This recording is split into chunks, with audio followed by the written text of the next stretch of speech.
mi esposo y mi mejor amiga de toda la vida me traicionaron juntos. Y querían quedarse con la panadería de mi padre. Anónimo dijo. Faltaban 2 semanas para el aniversario del negocio que mi padre construyó con sus propias manos. Y descubrí que mi esposo y mi mejor amiga llevaban meses planeando quedarse con todo, incluyéndome a mí fuera de la ecuación. Y lo peor no fue enterarme de la traición en sí misma. Lo peor fue descubrir, poco a poco, cuánto tiempo llevaban mintiéndome los dos al mismo tiempo, frente a mis propios ojos.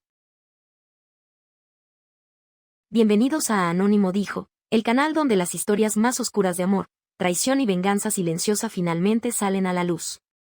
Esta historia me la envió una usuaria anónima de Reddit. Una mujer que confiaba ciegamente en 2 personas, su esposo, y la amiga a la que consideraba prácticamente su hermana desde la infancia. Lo que descubrió sobre ambos terminaría costándole no solo su matrimonio, sino casi el legado completo de su familia. Esto es lo que ella escribió, en sus propias palabras. Parte 1.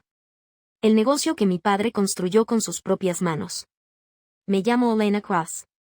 Mi padre abrió la panadería familiar hace casi 30 años, en un local pequeño que apenas tenía espacio para 3 mesas, vendiendo pan recién horneado a las 6 de la mañana antes de irse a su otro trabajo. Durante los primeros años, solo para poder mantener el negocio a flote sin tener que pedir ayuda económica a nadie de la familia. Con el tiempo, ese local pequeño se convirtió en uno de los lugares más queridos de toda la zona, el tipo de panadería donde 3 generaciones de la misma familia siguen comprando el mismo pan que compraban sus abuelos. Crecí prácticamente entre los hornos. Aprendí a amasar antes de aprender a andar en bicicleta bien. Recuerdo a mi padre despertándome a las 5 de la mañana en días que no había escuela, solo para que lo acompañara a abrir el local, diciéndome que el pan bueno necesita testigos desde el primer minuto. Cuando mi padre murió hace 4 años, de un infarto repentino que ninguno de nosotros vio venir, me dejó la panadería completa a mi nombre, con una sola condición específica en su testamento, que cualquier transferencia futura de propiedad o de sociedad tendría que pasar, obligatoriamente, por un proceso legal formal ante notario, nunca de manera informal entre familiares o socios. En ese momento no entendí del todo por qué insistió tanto en esa cláusula. Ahora entiendo que probablemente conocía a la gente mejor de lo que yo misma la conocía. Valerie Black ha sido mi mejor amiga desde que teníamos 6 años, desde la misma escuela primaria, desde los mismos disfraces de Halloween cosidos a mano por nuestras madres. Pasamos juntas casi cada verano de nuestra infancia, durmiendo en casa de la otra más noches de las que puedo contar. La consideraba, sin exagerar ni un poco, una hermana. Cuando heredé la panadería, fue la primera persona a la que le ofrecí un puesto real dentro del negocio, como jefa de repostería, porque tenía un talento natural para crear postres que yo nunca tuve. Confiaba en ella con cada decisión importante del negocio, desde los proveedores hasta los precios del menú, desde la selección de nuevos empleados hasta la forma en que decorábamos el local cada temporada. Conocí a Damon Vance hace 6 años, en una feria de productos artesanales donde la panadería tenía un puesto pequeño, vendiendo muestras gratis de nuestro pan más popular junto a una mesa improvisada con manteles que mi padre había comprado especialmente para esas ferias. Él trabajaba entonces en finanzas, ayudando a pequeños negocios a organizar su contabilidad, y se ofreció, casi por casualidad, a revisar nuestros números ese mismo fin de semana. Fue Valerie, en realidad, quien insistió en que debía conocerlo, diciéndome que era exactamente el tipo de hombre estable que yo necesitaba en mi vida. Nos casamos 2 años después, en una ceremonia pequeña en el patio trasero de la panadería, con Valerie como mi dama de honor, llorando de felicidad genuina, o al menos eso pensé entonces. Recuerdo perfectamente el discurso que dio esa noche, hablando de cuánto se alegraba de verme finalmente feliz con alguien que me merecía de verdad, un discurso que, cada vez que lo recuerdo ahora, se siente completamente distinto. Durante los primeros años de matrimonio, Damon empezó a involucrarse cada vez más en la parte administrativa del negocio, algo que en su momento me pareció completamente natural, dado su experiencia profesional. Tú concéntrate en lo que mejor sabes hacer, yo me encargo de los números, me decía con frecuencia. Y Valerie, mi mejor amiga de toda la vida, se volvió cada vez más cercana a él también, algo que nunca me preocupó porque, después de todo, los dos formaban parte de las personas que más quería en el mundo, y me parecía natural que se llevaran bien entre ellos. Una tarde, ordenando el closet de invierno antes de guardarlo para la temporada, encontré, en el bolsillo de un abrigo de Damon que casi nunca usaba, un recibo de farmacia con un producto que no reconocí en ese momento, junto con un comprobante de pago de un hotel a las afueras de la ciudad, fechado un fin de semana en el que se supone que Damon había estado en un viaje de trabajo solo. No le di mayor importancia inmediata. Pensé que tal vez había compartido el viaje con algún colega para dividir gastos, algo que había pasado antes sin ningún problema. Doblé los papeles, los guardé en un cajón, y seguí adelante con mi vida exactamente como estaba, sin saber que esos 2 papeles arrugados iban a convertirse, semanas después, en la primera pieza visible de una traición que llevaba mucho más tiempo construyéndose de lo que jamás hubiera imaginado. Parte 2. La pregunta que cambió todo entre nosotros. Antes de seguir, déjame pedirte algo rápido. Si esta historia ya te está atrapando, suscríbete al canal, deja tu like y activa la campana, porque en Anónimo Dijo siguen llegando historias todavía más fuertes que esta. 3 semanas después de encontrar esos papeles, llegué temprano a la panadería para revisar el inventario antes de que abriéramos al público, algo que normalmente hacía Valerie pero que esa semana me tocaba a mí porque ella había salido a una cita con el médico por la mañana. Mientras buscaba unas facturas en su oficina, su teléfono, que había dejado sobre el escritorio cargando, mostró una notificación visible en la pantalla de bloqueo. El mensaje decía: no puedo creer que esto esté pasando de verdad, otra vez, después de todo lo que decidimos la última vez que hablamos de esto en serio. Tenemos que decidir qué hacer antes de que ella se entere. No tenía nombre del remitente, solo una inicial guardada en sus contactos desde hacía tiempo. Me quedé viendo esa pantalla durante varios segundos, sintiendo como algo dentro de mí se encendía de una forma que no había sentido en años, intentando convencerme de que probablemente se trataba de algo completamente distinto a lo que mi instinto me estaba gritando. Esa misma tarde, cuando Damon llegó a recogerme después del cierre, le mencioné, intentando sonar tranquila, que había encontrado un recibo de farmacia en su abrigo de invierno. ¿Revisaste mi abrigo de invierno?, me preguntó, con una expresión que cambió por una fracción de segundo antes de recomponerse, como si calculara internamente qué tan grave era la pregunta antes de decidir cómo responderla. Seguramente es de alguna medicina vieja, ni me acuerdo. ¿Por qué la pregunta? Por nada en particular, respondí, dejando el tema ahí por el momento, sin querer presionar más en ese instante, aunque cada instinto que tenía me decía que algo no estaba bien entre las 2 personas que más confianza me inspiraban en el mundo. Esa noche no pude dormir. Repasé, una por una, todas las citas médicas repentinas de Valerie de los últimos meses, todas las veces que Damon había llegado tarde sin avisar con justificaciones de trabajo cada vez más vagas, todas las miradas entre ellos 2 que en su momento interpreté simplemente como cariño fraternal entre las 2 personas más importantes de mi vida. Recordé también, con una claridad incómoda, una cena de Navidad reciente en la que Valerie y Damon habían terminado riendo juntos en la cocina durante casi una hora, mientras el resto de la familia esperaba en la sala, y como en su momento simplemente pensé que se entendían muy bien, sin que ninguna alarma se encendiera dentro de mí. Al día siguiente, decidí confrontarlos de manera más directa, mostrándoles juntos, durante una cena que habíamos planeado los 3 semanas atrás, el recibo de farmacia y el comprobante del hotel. «Me estás acusando de algo, Elena», me dijo Damon, indignado, levantando la voz un poco más de lo necesario, antes de que yo terminara siquiera la pregunta completa. «Después de todo lo que hemos construido juntos, ¿así es como confías en mí?» Valerie, sentada a mi lado, me tomó la mano con una calidez que en ese momento interpreté como apoyo genuino y sincero. «Elena, en serio, estás imaginando cosas. Tal vez deberías tomarte un descanso, has estado bajo mucha presión con la panadería últimamente». Me disculpé. Les dije que tenían razón, que probablemente el estrés del negocio me estaba haciendo imaginar traiciones donde no las había, que tal vez necesitaba unas vacaciones cortas para despejarme un poco la cabeza antes de seguir con los preparativos del aniversario. Pero esa misma semana, una mañana en la que se supone que Valerie estaba haciendo compras para la panadería, fui a su departamento a dejarle unos moldes de repostería que había comprado para ella. Toqué el timbre varias veces sin respuesta, pero escuché voces adentro, una de ellas inconfundiblemente la de Damon. Me quedé parada frente a esa puerta, con los moldes todavía en las manos, sintiendo el corazón latirme con una fuerza que casi me dolía en el pecho, escuchando fragmentos de una conversación que no necesitaba escuchar completa para entender exactamente lo que estaba confirmando. Mi esposo y mi mejor amiga de toda la vida llevaban, según pude entender de esa conversación a medias, mucho más tiempo juntos del que jamás hubiera podido imaginar. Parte 3. Lo que descubrí cuando dejé de fingir que no sabía nada. No toqué esa puerta. Dejé los moldes en el suelo del pasillo y me fui caminando, sin saber muy bien hacia dónde, durante casi una hora, intentando procesar lo que acababa de escuchar a medias detrás de esa puerta cerrada, con las manos temblando tanto que tuve que sentarme un momento en una banca del parque más cercano antes de poder seguir caminando con algo parecido a la calma. Esa misma tarde, sin decirle nada a ninguno de los 2, llamé a una compañera de la Universidad de Valerie con la que todavía mantenía contacto ocasional en redes sociales, alguien completamente fuera del círculo cercano de mi vida actual. Le pregunté, con la excusa de estar organizando algo para el cumpleaños de Valerie, desde cuando se conocía con Damon. Su respuesta me dejó congelada. Espera, ¿no lo sabías? Valerie salió con un chico llamado Damon hace años, antes de que tú lo conocieras. Recuerdo que terminaron porque él decía que no estaba listo para algo serio. Pensé que era raro que después tú terminaras casándote con alguien con el mismo nombre, pero asumí que era pura coincidencia.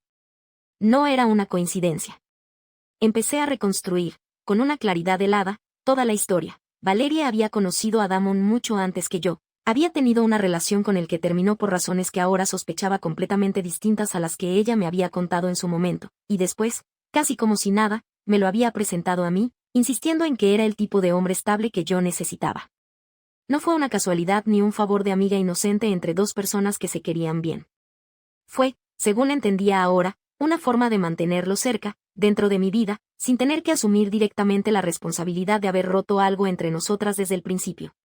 Recordé entonces pequeños detalles que en su momento no significaron nada, la insistencia de Valerie en que Damon fuera testigo de nuestra boda junto con su propia familia, la forma en que siempre se aseguraba de estar presente en cada celebración importante de nuestro matrimonio, casi como si necesitara verificar, con sus propios ojos, que la relación seguía funcionando exactamente como ella la había diseñado. Esa misma semana, todavía digiriendo esa revelación, empecé a revisar con más atención los documentos legales del negocio que Damon llevaba meses pidiéndome firmar para facilitar la expansión de la panadería a una segunda sucursal. Until ese momento había confiado ciegamente en cada papel que me ponía frente a mí, firmando sin leer cada cláusula a fondo, porque después de todo, él entendía de números mucho mejor que yo.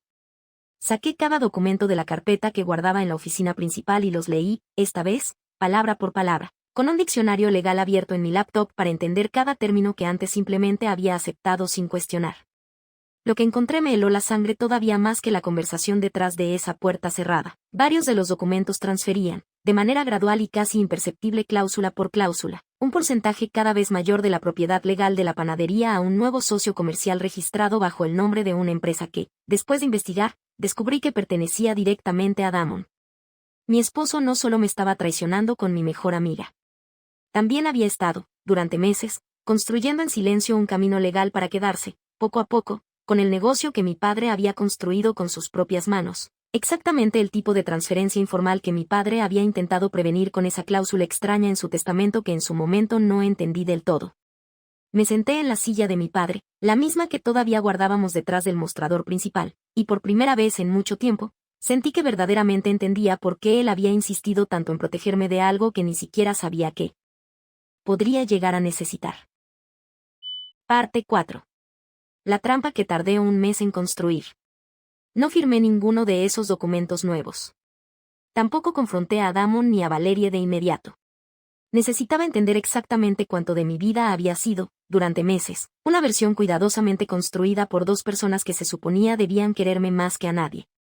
Llamé al notario que había manejado el testamento de mi padre, un hombre mayor que había trabajado con él durante décadas y que recordaba perfectamente la cláusula específica que mi padre había insistido en incluir. Nos reunimos en su oficina, llena de archiveros viejos que olían a papel guardado durante años, y le mostré todos los documentos que Damon me había hecho firmar hasta entonces. Su padre siempre fue muy claro respecto a eso, me dijo, revisando los archivos originales con sus lentes bajando por la nariz. Decía, literalmente, que el cariño no siempre coincide con la lealtad, y que prefería que cualquier cambio importante en la propiedad pasara por un proceso formal, sin excepciones, sin importar quién lo pidiera. Me lo repitió, de hecho, varias veces durante los meses antes de que falleciera, casi como si tuviera una premonición. Con su ayuda, confirmamos que ninguno de los documentos que Damon me había hecho firmar hasta entonces tenía validez legal completa, precisamente gracias a esa cláusula, lo cual significaba que el negocio, técnicamente, seguía siendo completamente mío. Pero también confirmamos que los documentos pendientes, los que Damon seguía insistiendo en que firmara antes del aniversario, si habrían completado la transferencia de manera irreversible si yo los hubiera firmado sin revisar, sin necesidad siquiera de pasar por el proceso formal que mi padre había exigido, porque estaban redactados de una forma que técnicamente cumplía con el requisito legal mientras ocultaba el verdadero alcance de lo que estaba transfiriendo. Salí de esa oficina con una sensación extraña, una mezcla de alivio legal y tristeza profunda, sabiendo que mi padre, incluso años después de haberse ido, seguía protegiéndome de una manera que él mismo probablemente nunca imaginó que llegaría a necesitarse de forma tan literal. Durante ese mismo mes, mientras seguía recopilando evidencia, descubrí, a través de una conversación accidental con la recepcionista de una clínica cercana, que confundió mi nombre con el de alguien más en su lista de pacientes, que Valeria tenía programada una cita de control prenatal regular. Tuve que pedirle que repitiera la información 2 veces, como si mi cerebro se negara a procesarla la primera vez. Sentí que el aire se me iba completamente de los pulmones al confirmar lo que esa información implicaba. No solo me habían traicionado durante meses, sino que ahora había una vida nueva de por medio, una complicación que cambiaba por completo el peso emocional de todo lo que estaba descubriendo. Me quedé sentada en mi auto, en el estacionamiento de esa misma clínica, durante casi 40 minutos, sin poder encender el motor, repitiéndome a mí misma que necesitaba mantener la calma el tiempo suficiente para terminar de construir todo lo que había empezado. Hubo una tarde en la que casi lo arruiné todo. Estaba revisando, en la oficina de la panadería, capturas de pantalla de mensajes que había logrado ver brevemente en el teléfono de Valerie mientras ella horneaba, cuando ella entró sin avisar, justo a tiempo para ver cómo yo guardaba apresuradamente mi propio teléfono en el bolsillo del delantal. ¿Todo bien por aquí?, me preguntó, con esa misma sonrisa cálida que durante casi 30 años había significado seguridad para mí, y que ahora, de repente, se sentía como una máscara que ya no podía quitarse del todo. Solo revisando pedidos pendientes de esta semana antes de que cierre la cocina, respondí, forzando una calma que no sentía en absoluto por dentro. Decidí esperar al evento que ya teníamos planeado para el mes siguiente, la celebración formal del 30º aniversario de la panadería, con la inauguración de un pequeño mural conmemorativo en honor a mi padre, evento al que asistirían empleados de toda la vida, clientes habituales que llevaban 3 generaciones comprando ahí, proveedores importantes, y por supuesto, ambas familias completas. Sabía que ese era exactamente el tipo de escenario donde ni Damon ni Valerie podrían simplemente desaparecer la conversación con una sonrisa y un cambio de tema, como habían hecho cada vez que les había dado la oportunidad en privado. Los días previos al evento se sintieron interminables. Seguí trabajando codo a codo con Valerie en la cocina, decorando pasteles, revisando pedidos, fingiendo una normalidad que cada día me costaba más sostener. Hubo noches en las que, ya en mi cama, sola, me preguntaba si tendría la fuerza suficiente para llevar el plan hasta el final, o si en el último momento simplemente me quedaría callada, como había hecho tantas otras veces a lo largo de mi vida cuando algo me incomodaba demasiado para enfrentarlo de lleno.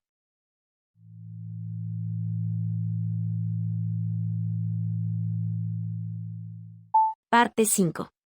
El aniversario que nadie en esa sala olvidará jamás.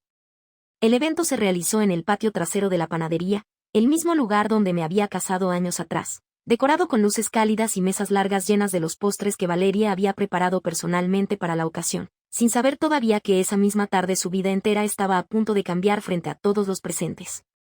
Reconocí cada detalle de esa decoración, las mismas luces colgantes que habíamos usado en mi boda, las mismas mesas de madera que mi padre había construido el mismo años atrás para las celebraciones familiares, el mismo horno principal donde había aprendido a hacer mi primera hogaza de pan a los 7 años.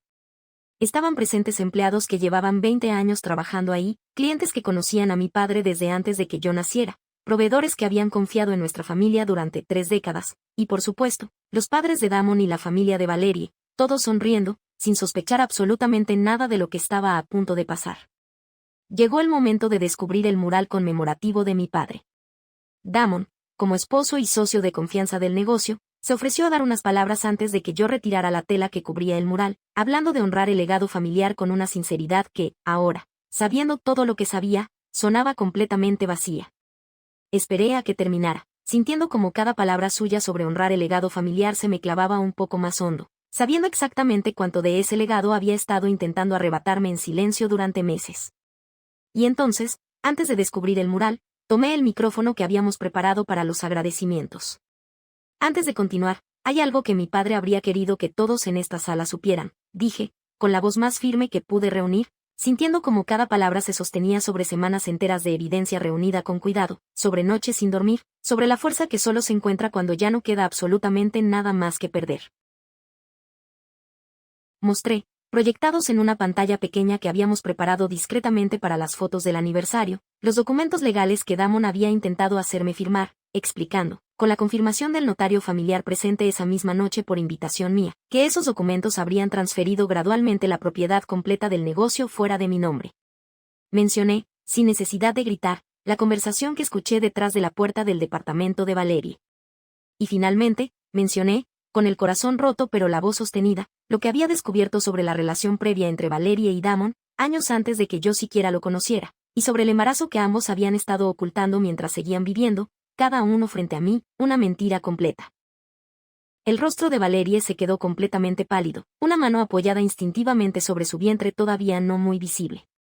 Damon intentó decir algo, alguna explicación sobre malentendidos, pero su propia madre, presente esa noche, lo interrumpió con una mirada que dejaba claro que ella tampoco tenía intención de seguir defendiéndolo frente a lo que acababa de escuchar. Vi a uno de los empleados más antiguos de la panadería, un hombre que había trabajado junto a mi padre desde el primer día, negar lentamente con la cabeza, con una expresión de decepción que de alguna forma dolió casi tanto como la traición misma. Algunos invitados comenzaron a recoger discretamente sus cosas, sin saber si quedarse a presenciar el resto de la noche o retirarse para darnos privacidad, mientras otros se quedaron completamente inmóviles, demasiado sorprendidos para reaccionar de ninguna manera.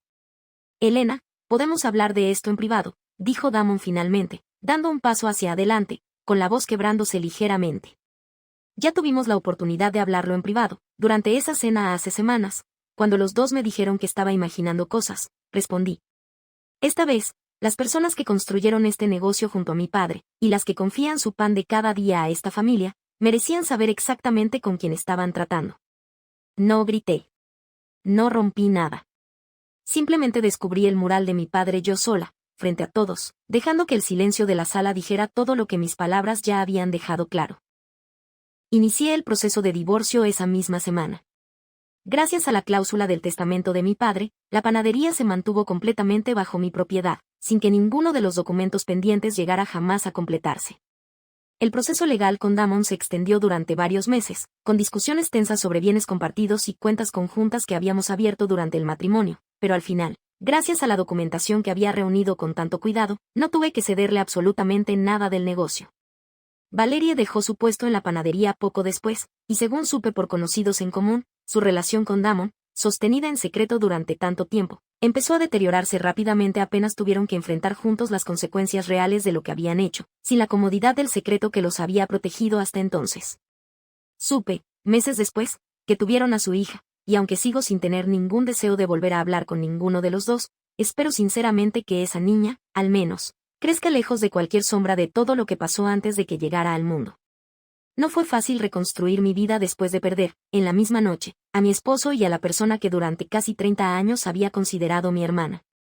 Hubo meses en los que dudé de mi propio criterio para confiar en cualquiera, meses en los que entrar a la panadería cada mañana se sentía más como un acto de pura voluntad que como la alegría genuina que solía sentir de niña. Pero la panadería sigue abierta, sigue llena cada mañana de la misma gente que ha comprado ahí por generaciones, y eso, de alguna forma extraña, se ha convertido en la prueba diaria de que algunas cosas, cuando se construyen con suficiente honestidad desde el principio, logran sobrevivir incluso a la peor de las traiciones. Aprendí algo que no había entendido antes: el cariño de toda una vida no siempre es sinónimo de lealtad real, y a veces las personas más cercanas son, precisamente, las que tienen más oportunidades de hacernos el daño más profundo. ¿Tú habrías expuesto todo así, frente a todos, o lo hubieras manejado en privado? Cuéntame en los comentarios qué hubieras hecho en mi lugar, de verdad quiero leer tu opinión.